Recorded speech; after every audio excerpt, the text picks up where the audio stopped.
I have the honor of bringing on the #1 top money earner of this company.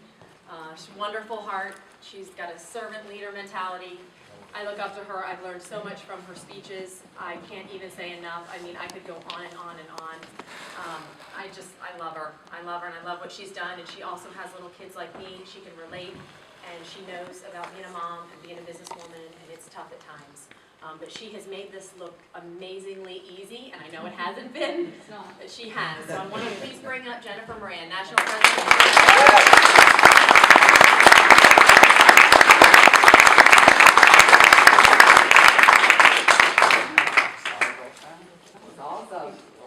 All right, so I'm back there texting Denise saying, man, your accountability partner's knocking it out of the park right now.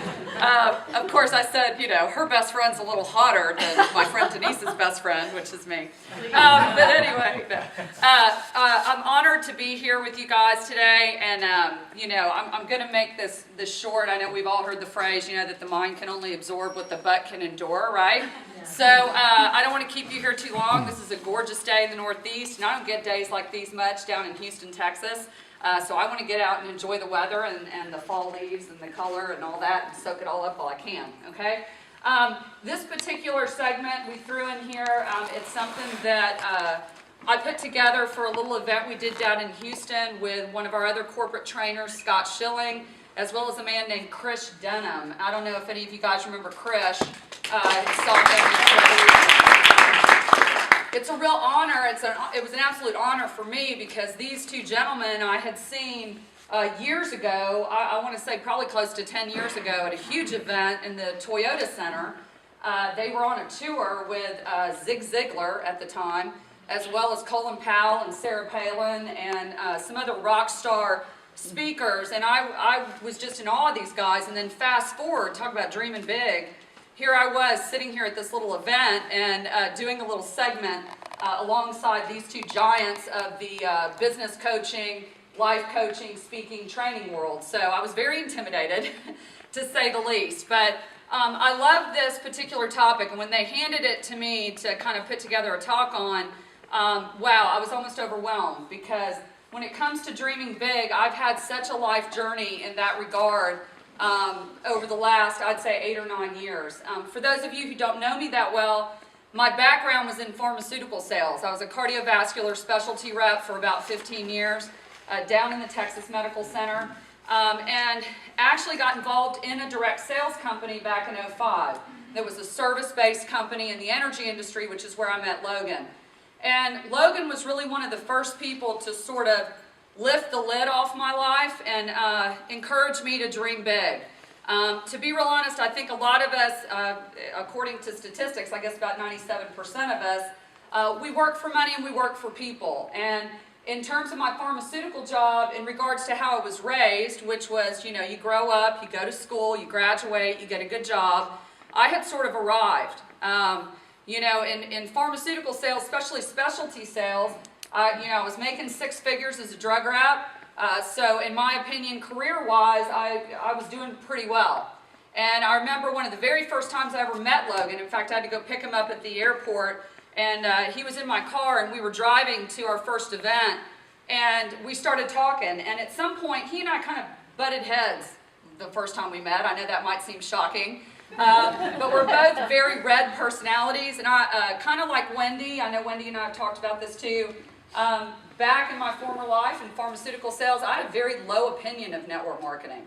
And actually, when I joined my first direct sales company, I jokingly say that I was a closet networker, which is kind of an oxymoron, right? It's like a jumbo shrimp. You know, you can't be a closet networker. But I was almost like embarrassed. I thought people were going to laugh at me. And so I was a little cocky about my stature in life, so to speak, and Logan was really challenging that.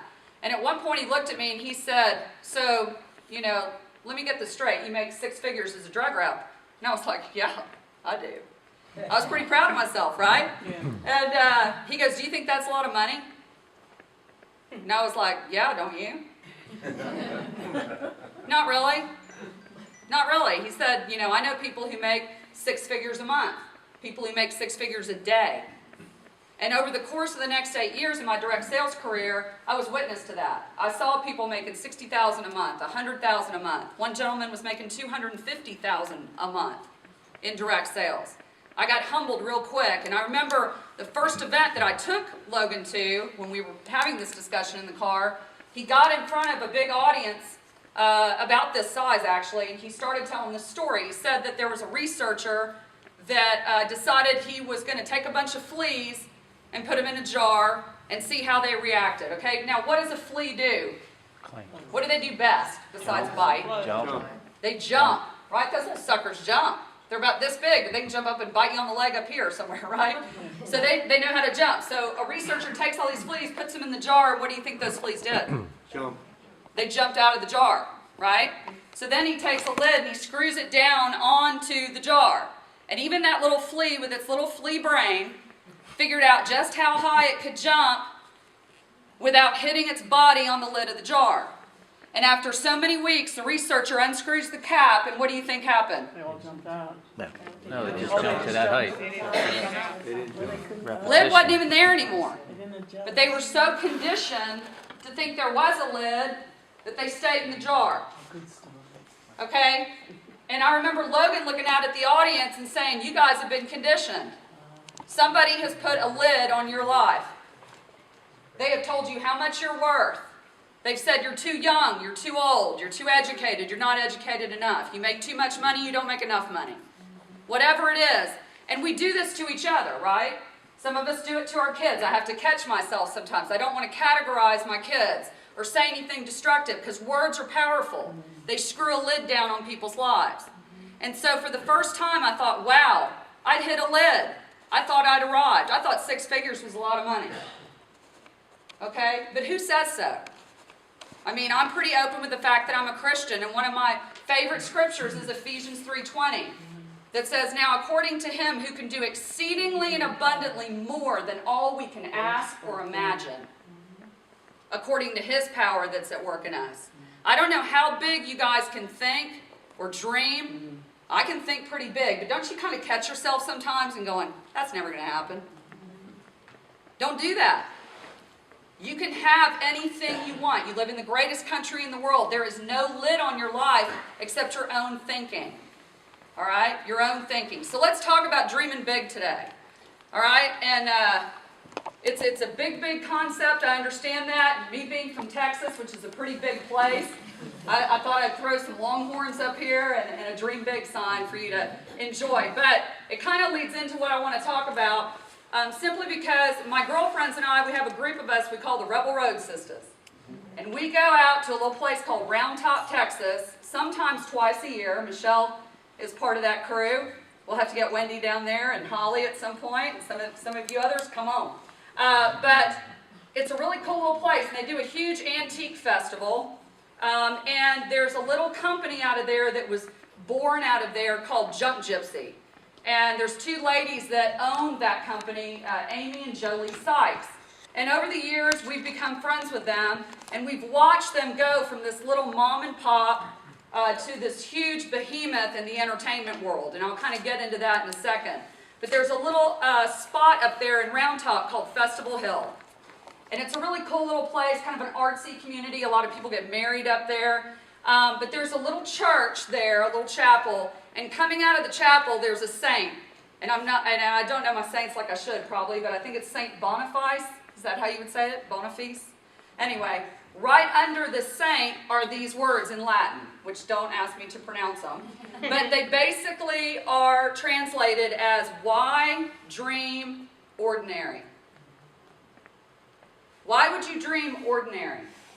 What is the point of dreaming if you're dreaming average dreams, right? And a good example of that for me was the Junk Gypsy Girls. And I don't know how well you can see it. It kind of looks like it might have come out dark on here.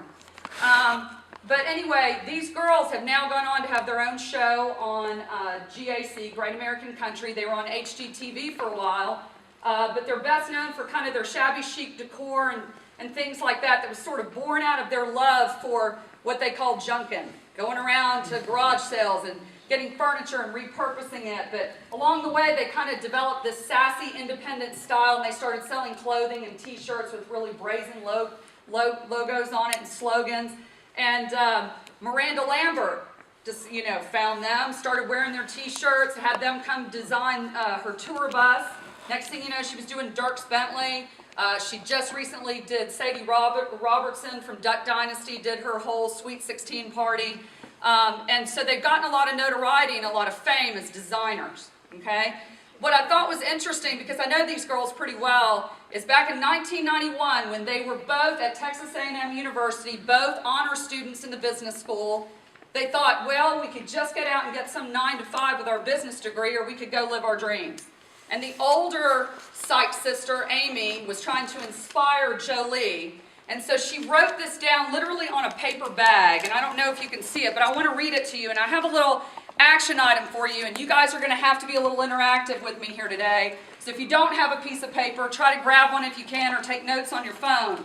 But I want you guys to listen, because I'm going to ask you some questions here in a second. And I have to pop this up so I can read it to you. But I want you to listen for action words as I read this. Action words in terms of dreaming big.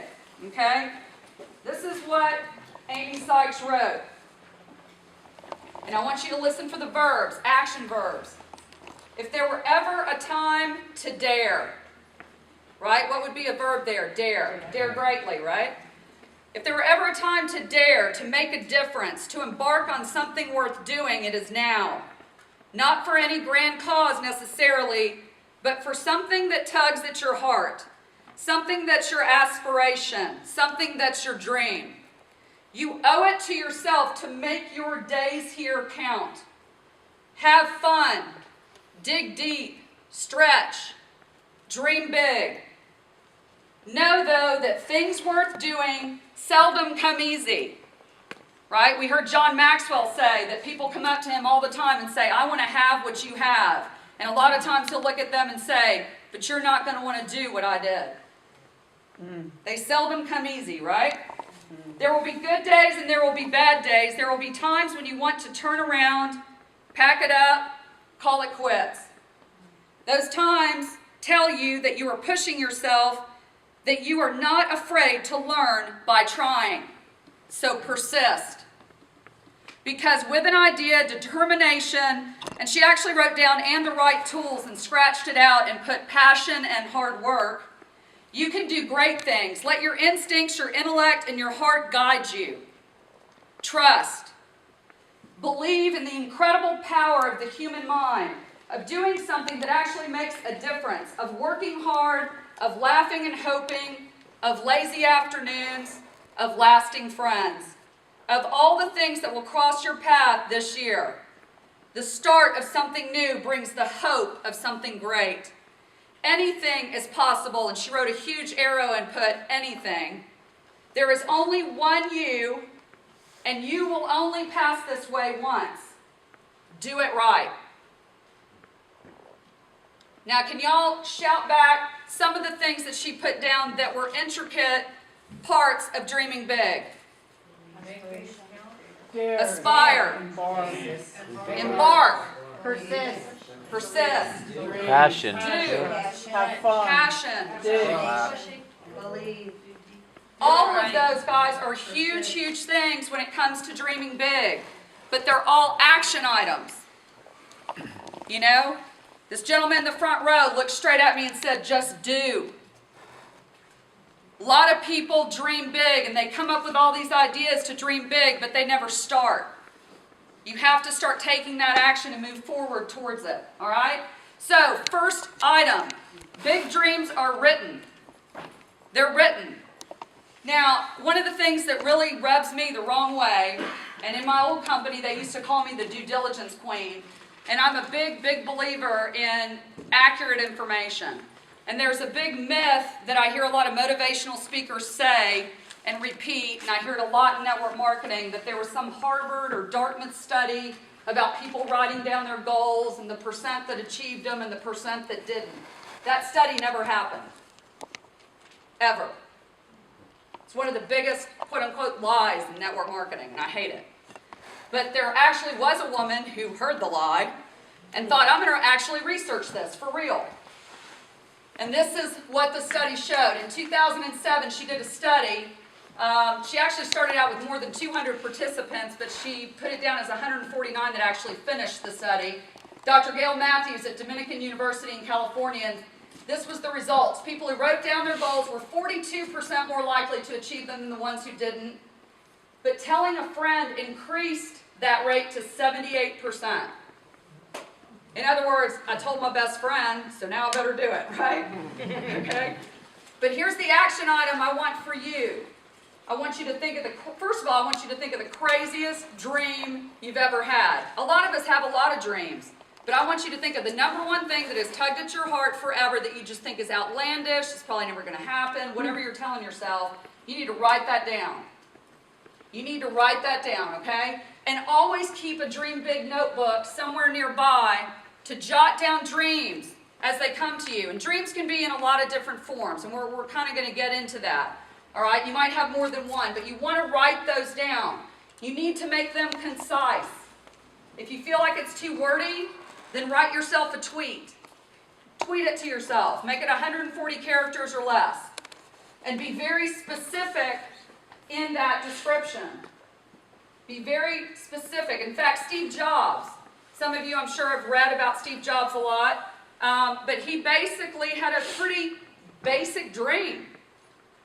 In fact, he actually said he went to a conference on Xerox where he first saw, I guess it was the coding system to make copiers more user-friendly. And that's all Xerox could see its use for, was to make copiers more user-friendly. But Steve Jobs said, I wonder if that can make computers more user-friendly. And then he basically made his concise dream statement that he wanted to see a laptop in everybody's hands by whatever year. A personal computer for everyone. And he got laughed at, didn't he?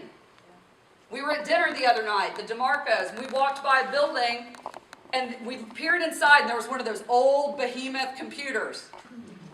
And all I could think of was Steve Jobs. How could he have looked at that and thought, man, I'm going to condense this down to this little thing, or this little thing, by X whatever year? Okay, but he was very concise in his statement. Big dreams are consistent. And I'm not going to beat this to a pulp because I think Ty covered it, I know Wendy covered it, in terms of whenever you are on your way to a big goal or big dream, you have to be consistent in that. And there's been book after book after book written to that regard. These are just 4 that I have read that I think are amazing. One's called The Slight Edge by Jeff Olson. You've got The 10X Rule by Grant Cardone. You've got The Compound Effect by Darren Hardy. And then Outliers, which is kind of an older book, but it basically talks about the fact that anything, I don't care what it is, if you do it at least 10,000 times, poorly or not, chances are you'll become an expert in it. Okay? If you want to be a complete jerk, do it 10,000 times, you'll be an expert jerk. Right? You want to keep doing it over and over. And this is basically what Ty was referring to earlier in terms of tracking. You know, one of the reasons Ty and Holly are top income earners is because they're consistent in how they track their business. It's not always fun, like he said, to take a look at that TQV every day that may not be moving. But you got to be consistent in it. Because as, this is basically from Jeff Olson's book, The Slight Edge, but he says, really, what's uncomfortable early becomes comfortable later. And what's comfortable early becomes uncomfortable later. If you're sitting in your lazy boy pounding down Big Macs every day for 20 years, that's going to become uncomfortable later. Definitely. Right? But conversely, if you give up smoking, I know as my friend Bobby Fletcher over here did, I'm going to make him accountable. I loved watching his journey. He put it on Facebook. He told everybody about it. He told people about his struggle so he could get support. We're going to get into that in a second. But guess what? That uncomfortableness will lead to what later for him? Comfort. All right? Will lead to comfort. So I want you guys to write down one item that will get you closer to your dream that you know you can do consistently over the next 21 days. It doesn't have to be anything huge, but it's something you're scared of. Something that makes you uncomfortable. Maybe something you're not good at. Write that down.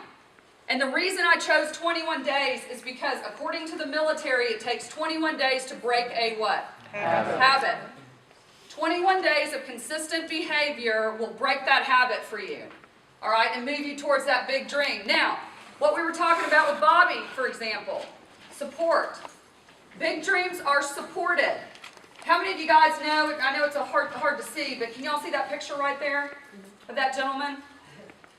He's basically on a track at the Olympics, and his dad is helping him. Back in 1992, Derek Redmond was running the 400 meters, and about 175 meters from the finish line, I believe it was, he heard a pop, and his hamstring gave way. And you can actually go to YouTube and just put in Derek Redmond, 1992 Olympics. There's been a million YouTube videos on it, and it will make you cry, so grab some Kleenex. But basically, he falls to the ground. People are running past him. He jumps back up, and he is limping, holding his leg, going towards the finish line. And you see this man running down, pushing through the crowd, through security. Security tried to stop him. It was his dad. Jumps out on the track, threw his arm around him, and started going with him. And basically, you can see them talking, and in some of the videos, they put the text underneath, but he basically told his son, you don't have to do this. And his son said, oh, yes, I do. I need to finish. And his dad said, okay, then let's finish together. And he held him and limped across that finish line with him. You need to find those people in your life that are going to do that with you. And I've broken down this into 3 groups because I'm very moved too by a gentleman named T.D. Jakes. He's a pastor. He has a great YouTube video on something about friendship. 3 types of friends. You have comrades, constituents, and what's the one I'm missing here, Michelle? Comrades, constituents, I can't remember the other one.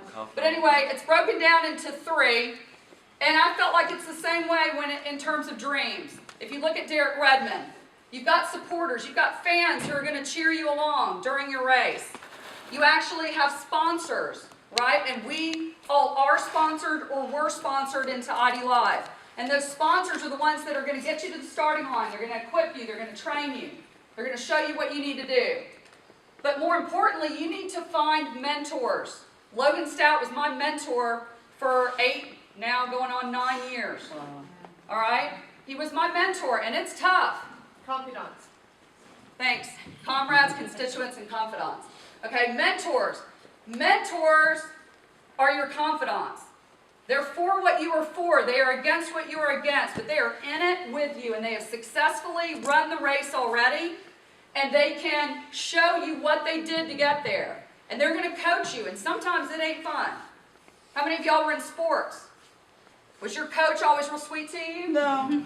Right? But did it make you a better athlete? Yes. Okay? You need to, she's like, yeah. You need to find a mentor. Look at your big dream and say, who do I know that's already achieved this? Because let me tell you, part of dreaming big, I don't know a better way to say it. I'm from Texas. I'm not stupid, right? You know? I was born in the dark, but it wasn't last night, right?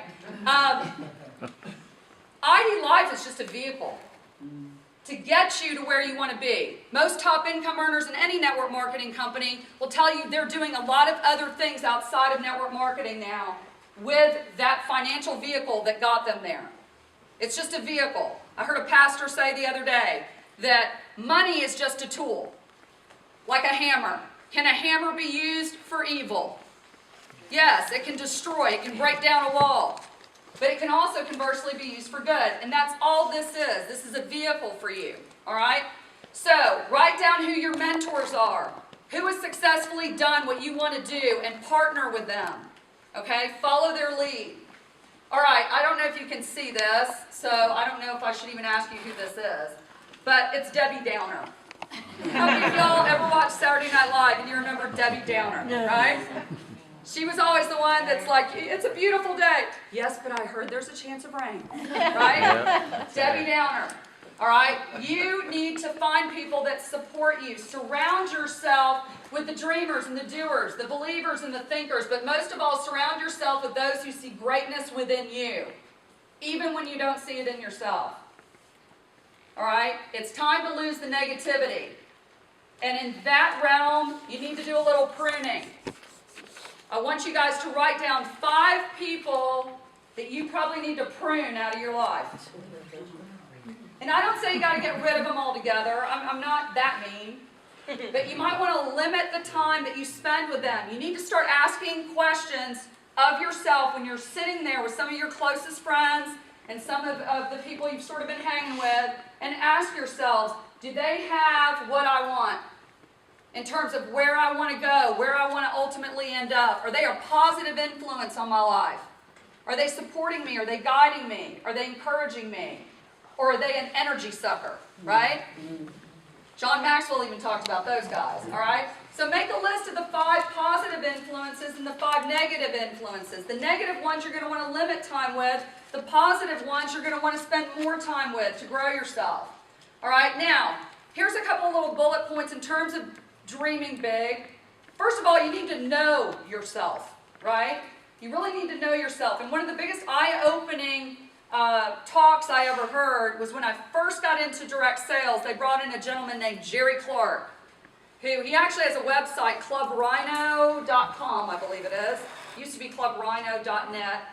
But there was a little CD, and in fact I love it. I still get it all the time and hand it out to people on my team, called Murphy's Committee. And he talks about the fact that if you look at 97% of the population are employees, and 3% are truly wealthy, entrepreneurial, we buy books about their life story and their struggles, all right? He equates that to 97% of the population, myself included, and pharmaceutical sales for sure, are cows. We're in the pasture, we're being fed by the farmer on the 15th and the 30th of every month. We got our little patch of grass, our little task, our job that we're gnawing out for 40 years. You've heard that term, 40-40-40 plan, right? Work 40 hours a week for 40 years of your life to try to retire on 40% of what you couldn't live on 100% of when you were working, right?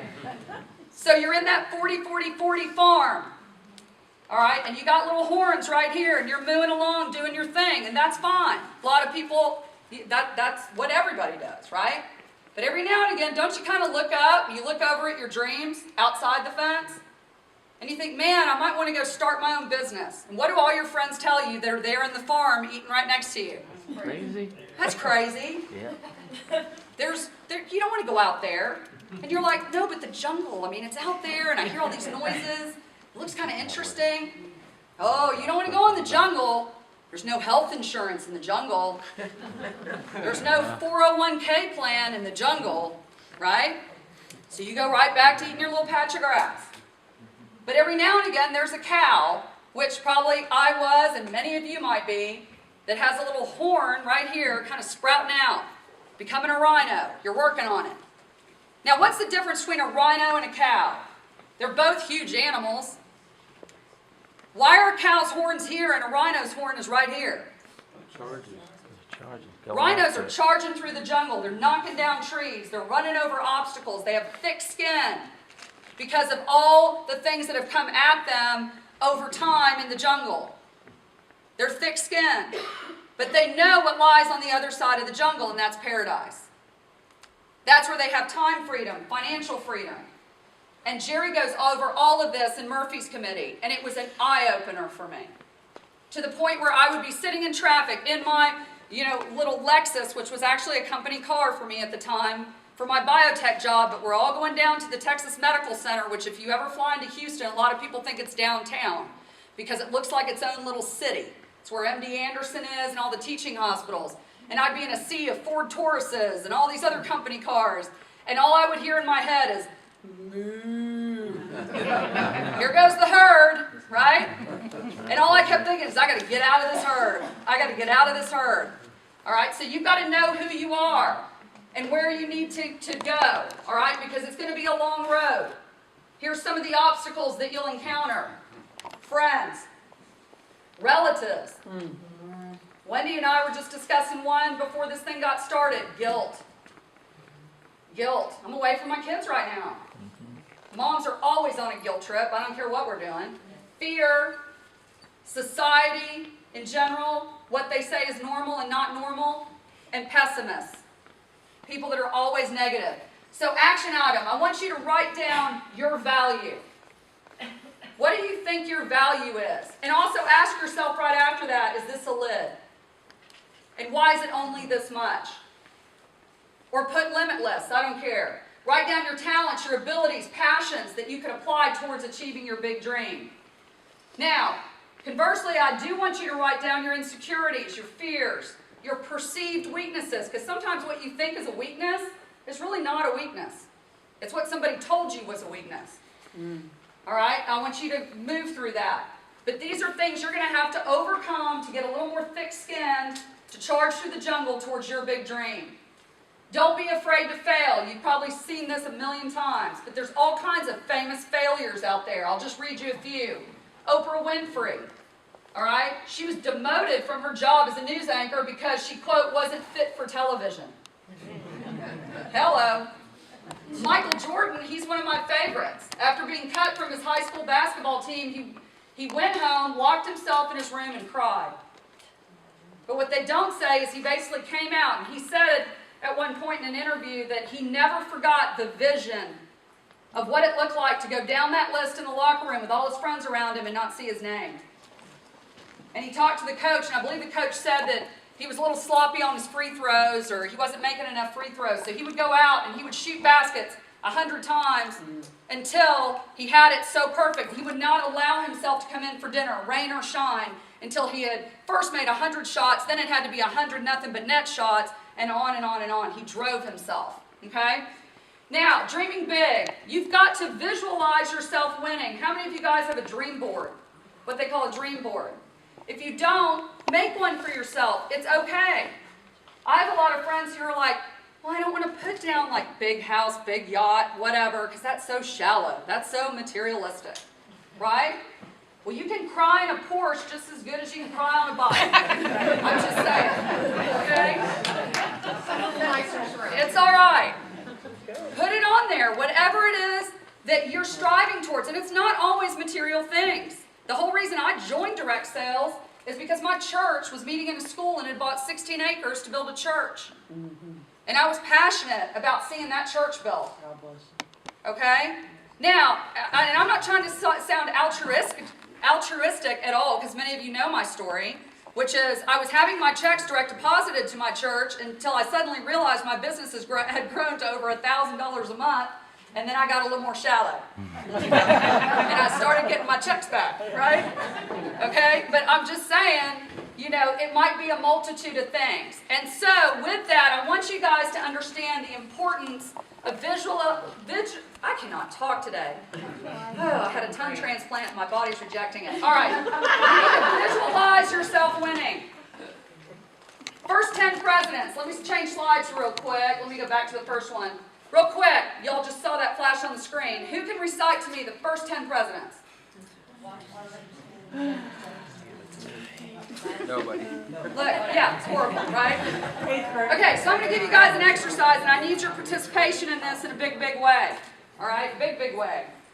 All right, I'm trying to see how I want to configure the room. I need all y'all to stare into that back corner. Turn around, don't look at me, look at that back corner. There's a washing machine in that back corner. Do you see it? Visualize it. There's a washing machine. It's spinning some clothes in that back corner. What president is that? Washington. Okay, over there where the doors are, see those glass doors? They're not really glass doors, okay? In fact, you might want to move Michelle and Bruce because they're about to implode in. You're going to get shattered with glass because there's an atom bomb. An atom bomb about to explode. Atoms, right? Atoms. And I'm going to fast forward. Okay, over here in this corner, there's a chef and his son. I don't know about y'all, but I'm hungry. He's over here cooking us up some food. Who do you think that is? Jefferson. So what's in that corner? Washington. Adams. Jefferson. All right here, where I've got the slide, let me back it up again. There's medicine rolling out of here. Medicine. Big pharmacy. We're going to talk to them about ID nutrition, right? What is this? Medicine. Madison. All right, Madison. Now over here you got a guy. He is, let me make sure I know. Money. There's an ATM right here. ATM right here with money rolling out. Money rolling out. now? Monroe. And what was over here? Madison. And what was over there? Jefferson. Y'all are saying them backwards. Look how good you are. Right? Over here where the exit doors are, everybody look, there's a mirror. There's a big mirror. And what's reflected in the mirror? People. What was happening over here? I know it seems weird, right? Another Adams. Another Adams. Okay? Another Adams.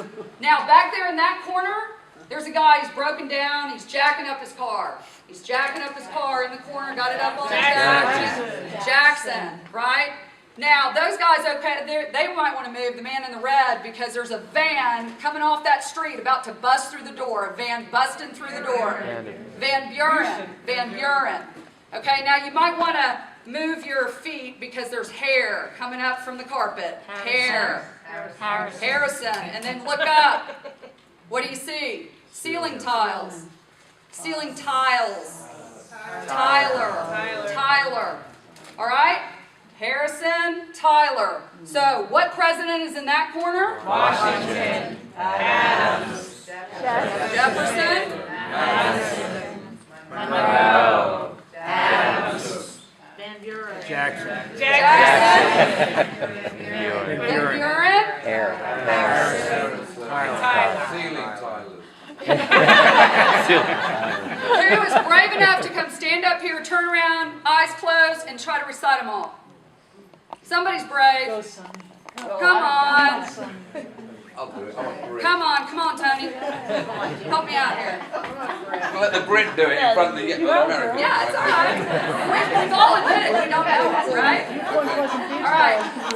The top. From the top, close your eyes. I want you to hold your body as straight as possible, head straight, do not move, and say them all.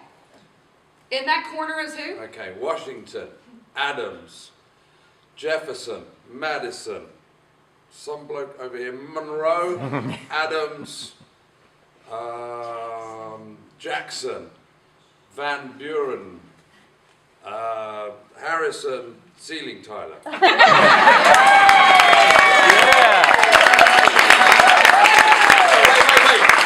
I've got to tell you, I have got the crappiest short-term memory I know.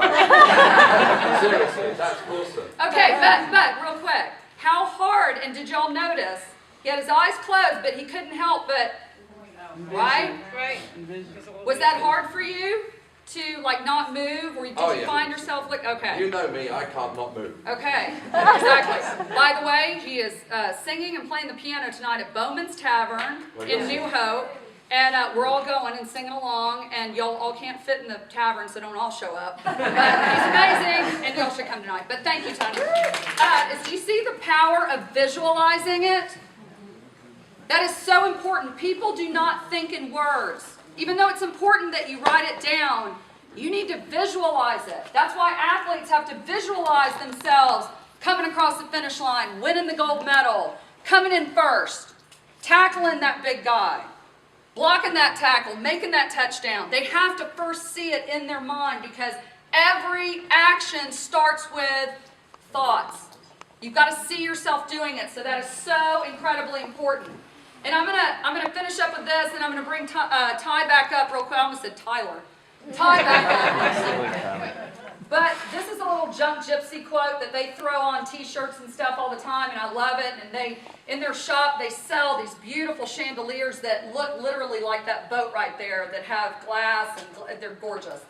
But it's all from this, from what Mark Twain's quote, famous quote was about dreams. He basically said, throw off the bow lines, sail away from the safe harbor. Sail away from the safe harbor. You with me? Trade winds in your sails. Catch them, right? Catch the trade winds in your sails. Explore, dream, discover. I really encourage you guys to dream big. Dream in a big, big way, because in that journey, you're going to impact so many other people who are watching you, and you're going to liberate them to start dreaming bigger. All right? You're leading the way. So don't take that task lightly. It is my honor to bring back up Ty Toth. He is, man, fearless leader up here. I love this man to death. I keep telling him to pass me up because I'd rather be runner-up with all the perks than number one with all the pressure. So come on, Ty.